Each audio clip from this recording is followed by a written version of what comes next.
Hi everyone, it's Christy from Green Eyed Tarot. I am back with another Spread It Out Sunday. So, Spread It Out Sunday is where we go into a guidebook from the vault, which is just my tarot and oracle collection, tarot and oracle library. So, I choose a deck and I get into the guidebook and I pick a spread from that guidebook. So basically just exploring my tarot and oracle library and digging into those guidebooks to find those really great spreads, because most guidebooks come with a spread, right? And a lot of times I don't even look at the guidebooks on some of my decks, to be quite honest. So I feel like I'm missing out on some really great tarot spreads, and this is definitely one of them. So as you can see, I have already spread it out for all of you. I did this one actually last weekend, so I didn't get a chance to film, but I ended up pulling all the cards and looking through the spread. So I thought instead of pulling them now, I would just lay out the cards that I got and I would go through the meanings right now on camera with all of you. So I didn't have a chance to really take it in. I did the reading and I marked down what cards I got for each position in the spread, but that was it. I didn't really reflect on it or anything. I just didn't have time last weekend. We were so busy with different things going on both days of the weekend. So I let it sit and I decided I'm going to head and use it for this Spread It Out Sunday. So the deck that I'm using is the Rosebud Tarot. Now this is a mass market deck. And it is, I believe it's published by, it's not Wiser. Hold on, I'm going to look. I know it's mass market. Yeah, it is. I think it's Red Wheel. Which is like a subsidiary of Wiser Books. So it is published by Wiser. And it is really, it focuses a lot on archetypes. It's definitely more of an archetypal based. It features photography and collage. So it's like digital collage. It's really cool. I really, really like this. I started using this quite a bit after I got it. And I used it for a while because I really enjoyed. I enjoyed the artwork. I enjoyed the layout.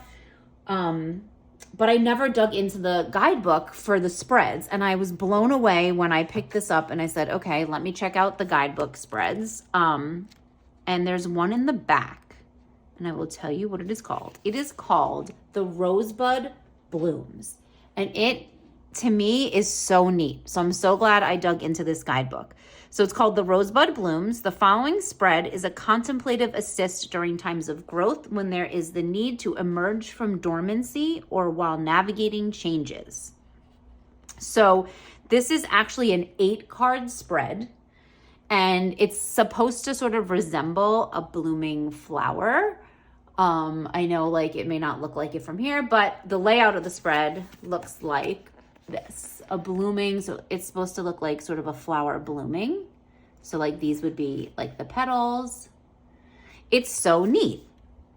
So the first 3 cards, it says, can be used as their own standalone spread. So if you just wanted to do a 3-card spread, you would have 1, 2, and 3 as a standalone.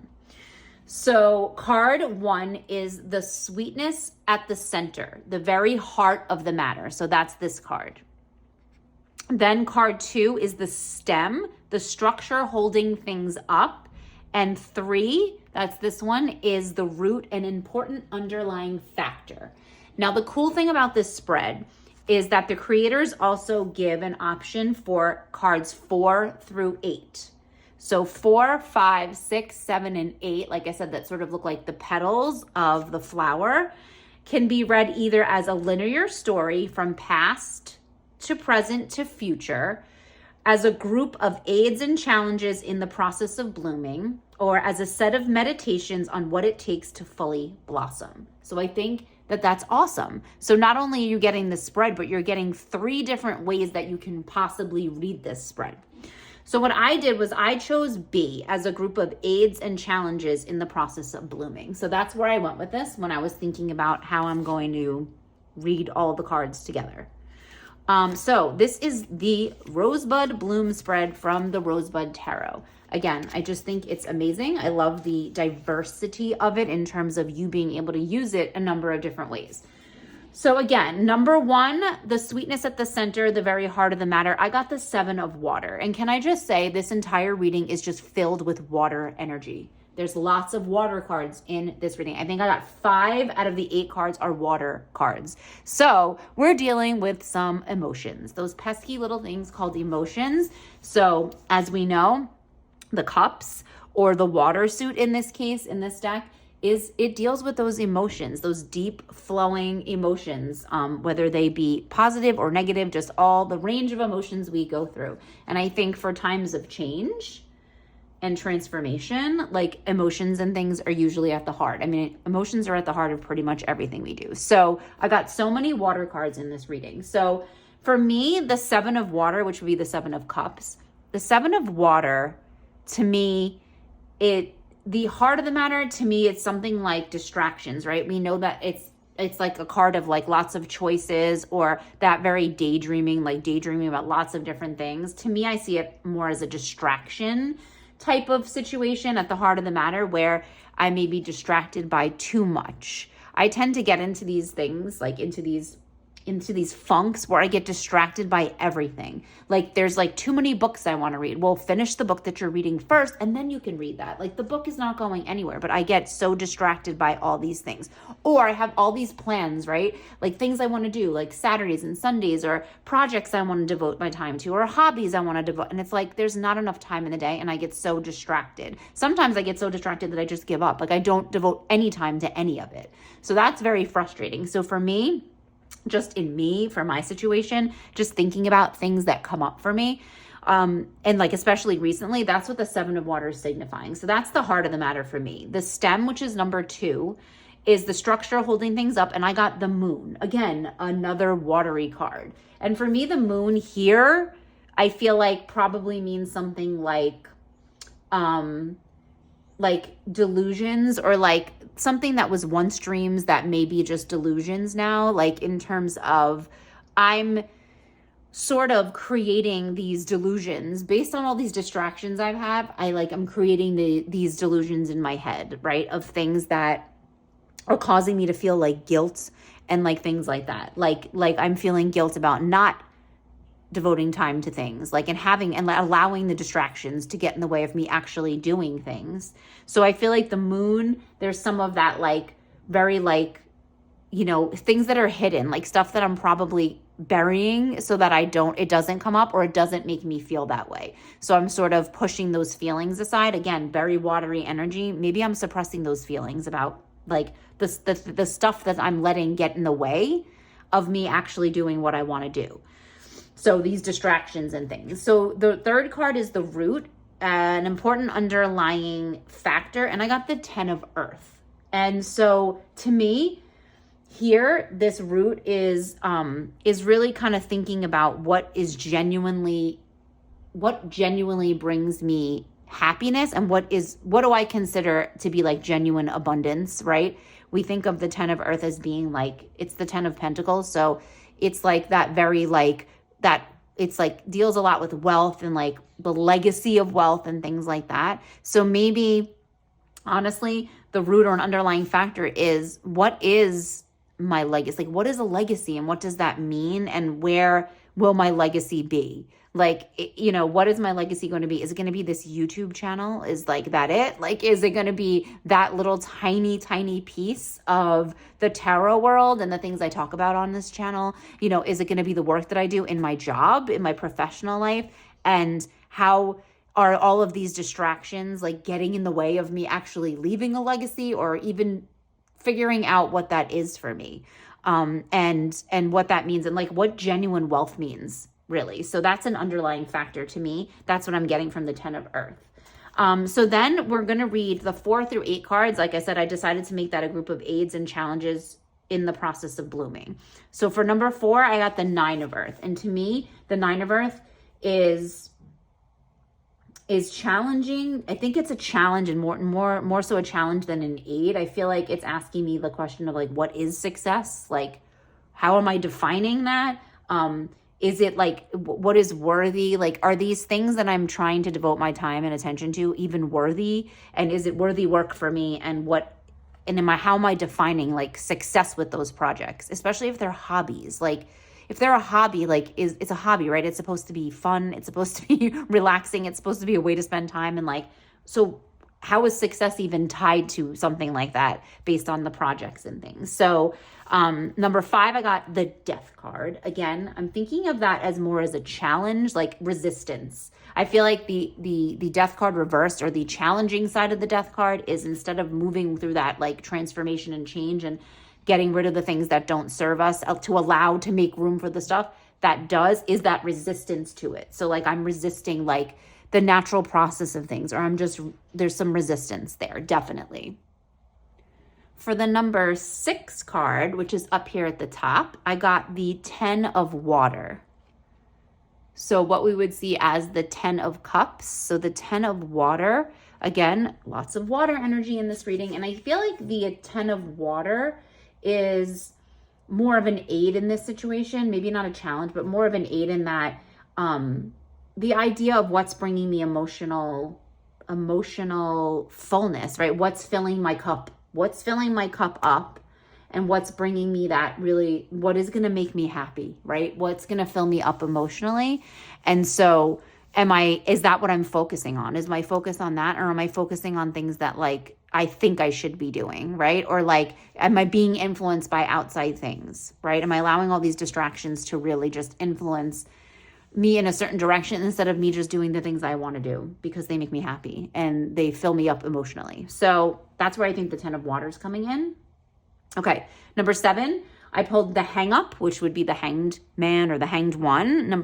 Card number 12 is the hang up, and that is also a water card. So again, there's lots of emotions here in this reading. I'm kind of blown away about how many water cards I got. But again, I think the hang up is like giving me, it's an aid or a challenge. Like in the challenge is like, am I really like, do I have deep focus? Am I being present enough to even reflect on where I want to spend my time and the energy I want to put into things? Like, am I even allowing myself that time to be present? And am I sticking with things, right? Am I like sticking with stuff? Am I taking that other perspective? Am I engaging in some kind of thought process around what do I want to be doing with my spare time? Am I doing what I want to be doing with my my professional life and my work? Like, and since I do work, I typically only have a certain amount of hours to devote to the other things, that I love, all my passions and like my passion projects and things. So I think sometimes I'm not fully present, or I'm not being present enough with myself in order to even focus on it. Again, that's where the distractions come in. Like I'm distracted by so many things sometimes. And then am I just using that? Am I using the distractions as just an excuse to be like, I'm so distracted because I have all this stuff. But really, like if I just sat down and was present and was focused and like was in that deep focus and in my being mindful about it, then yeah, like I should be, and I should be able to devote the time I want to devote to stuff. So I feel like that's where the moon is coming into, like that holding it up is like, am I being honest with myself? Like, are those shadows like there? Are they being illuminated? Are they coming to light? Am I actually being honest with myself? So number 8, so the last card I pulled was Curiosity of Air, which I think is awesome because for me, this is the page. In this deck, this is considered the page, Curiosity. So this is that really youthful sort of enthusiasm, right? And energy, right? That youthful energy, you may not have all the answers, but you're like all gung-ho. And so to me, this is like about really being curious and never stop asking the questions, right? Like never stop thinking, never stop, being that really curious, and reflective person. So just thinking about questions, like I think questions is such a huge thing. I was just thinking about this actually for an idea for a video I was going to make about tarot cards. So I'm kind of excited this came up because asking the right questions and how do we formulate questions and things like that, especially when we don't have anything specific we want to sit down and do a reading about. Like this, I just did this so that I can pull cards for this spread and feature this spread in this video So I'm really having to think about, how does this relate to me right now in my life? So what are the questions? I'm glad that kind of came up as the last card. And just kind of the theme of really just being reflective and being curious, and always having that drive to understand, at least, to understand where my emotions are coming from, and how they're leading me to do certain things and react in certain ways, and how all these distractions are leading me to, like, either focus on where I'd like to be emotionally fulfilled, or what is genuine wealth. You know what I mean? How is wealth, about making money? Is it about having lots of followers on YouTube? Is it about, making an impact, or having people, respond to things that I put out there in the world? Is that really it? Or am I doing it because it's what I love and it's just gonna emotionally fulfill me, like the 10 of water? So the fact that I got the 10 of earth and the 10 of water, because I feel like they're sometimes in opposition to each other because of the suits and the elements. So I think this was a really powerful reading. I really love this deck.